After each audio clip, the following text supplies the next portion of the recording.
So what you want to do for this problem here is you're given this parabola and it has 3 points.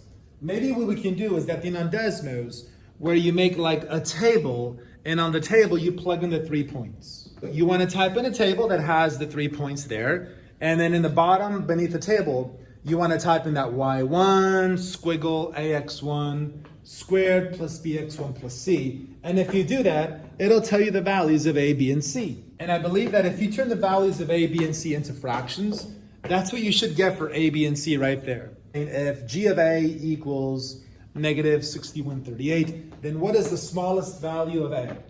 Right there in red, we can remember that the input a plays the role of the x coordinate, and then the output y, that number, that's like the y coordinate. So really, we have an x coordinate and we have a y coordinate. So it's kind of like this. Because you see, the x coordinate is called a, and that's the goal. We don't know a, but we know the y coordinate. We know that negative 6138 is y. So my recommendation would be to do this. My recommendation would be to graph the equation or the line y equals negative 6138, along with the original equation that we found through Desmos. Because if you graph those two things, here is what you'll see.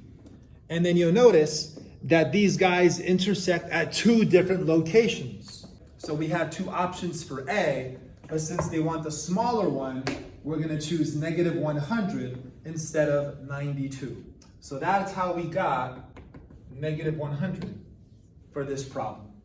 And for this one here, they give us a parabola, but notice that they give us the vertex. And because they give us the vertex, the temptation would be to write the equation of this parabola in vertex form. So we've taken the coordinates of the vertex and we plugged them into h and k in our vertex form equation. But now we have to find the value of a. And to find a, we take this random point over here, the negative 6,5, this one here, take the negative 6,5 and plug in its coordinates in for x and y. So we've plugged in the x and y into the equation, and now let's solve for a. And at the end, you divide by 16,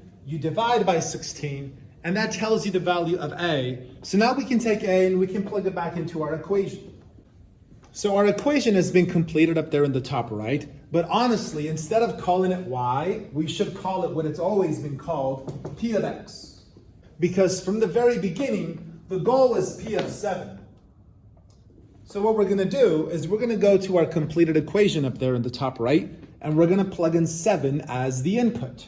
And then you rely on your calculators, and you do the arithmetic, and the final answer will be negative 45 over 4.